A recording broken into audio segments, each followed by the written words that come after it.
السلام علیکم ورحمۃ اللہ وبرکاتہ۔ صحیح بخاری کی حدیث نمبر 3۔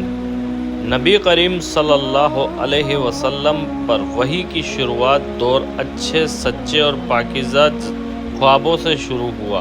آپ صلی اللہ علیہ وسلم نے خواب میں جو کچھ دیکھتے ہیں وہ صبح کی روشنی کی طرح صحیح اور سچا ثابت ہوتا ہے۔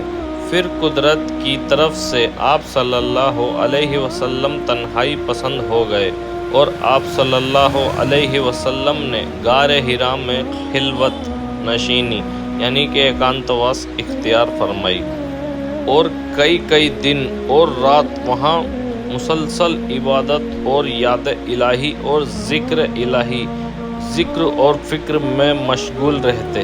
جب تک گھر آنے کو دل نہ چاہتا توشہ کھانے پینے کا سامان ساتھ لیے ہوئے وہاں رہتے۔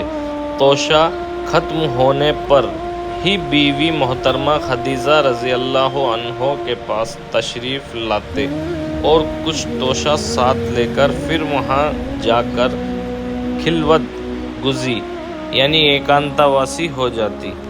یہی طریقہ جاری رہا یہاں تک کہ آپ صلی اللہ علیہ وسلم پر حق کھل گیا اور آپ صلی اللہ علیہ وسلم نے غار حرا ہی میں قیام پذیر تھے کہ اچانک جبرائیل علیہ السلام آپ صلی اللہ علیہ وسلم کے پاس حاضر ہوئے اور کہنے لگے کہ اے محمد پڑھو۔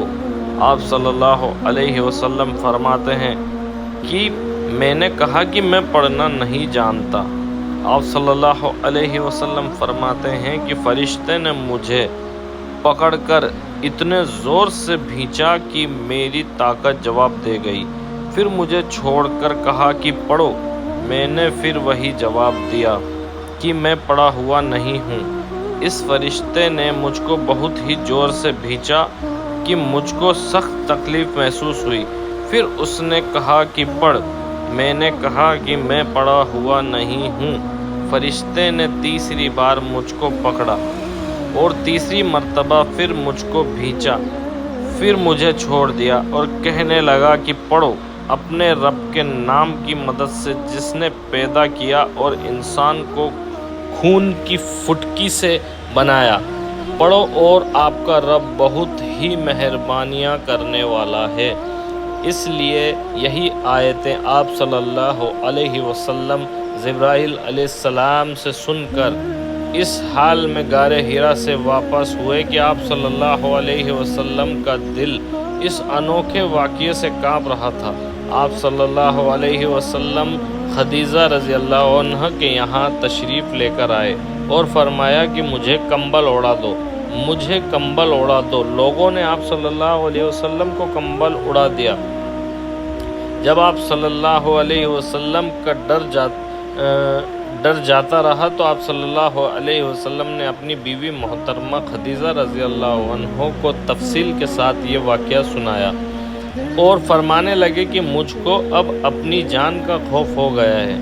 آپ صلی اللہ علیہ وسلم کی بیوی محترمہ خدیجہ رضی اللہ عنہ نے صلی اللہ علیہ وسلم کو ڈھارس بندھائی اور کہا کہ آپ کا خیال صحیح نہیں ہے، اللہ کی قسم آپ کو اللہ کبھی رسوا نہیں کرے گا۔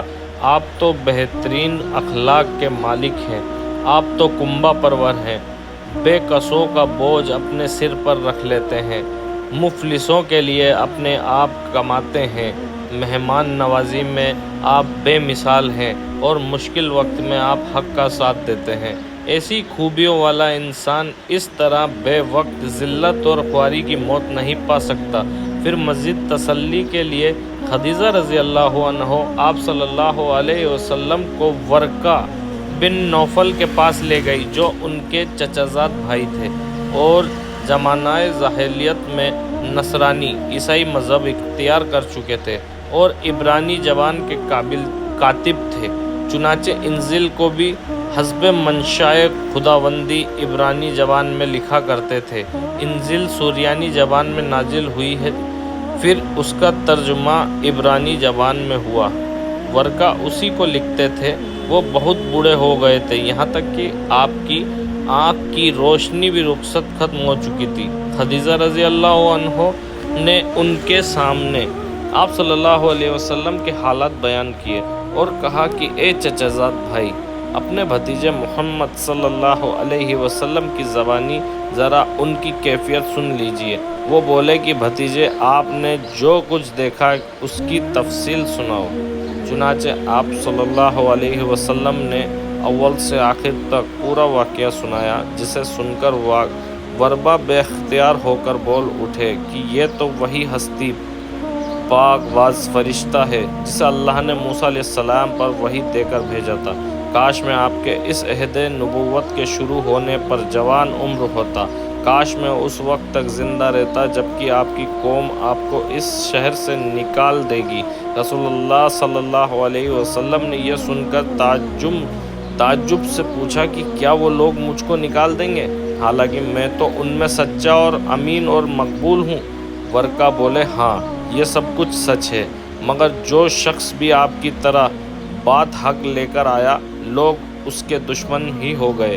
اگر مجھے آپ کی نبوت کا وہ زمانہ مل جائے تو میں آپ کی پوری مدد کروں گا۔ مگر ورقہ کچھ دنوں کے بعد انتقال کر گئے، پھر کچھ وقت تک وحی کا آنا رکا رہا۔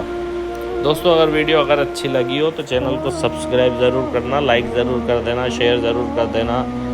شکریہ، جزاک اللہ خیر۔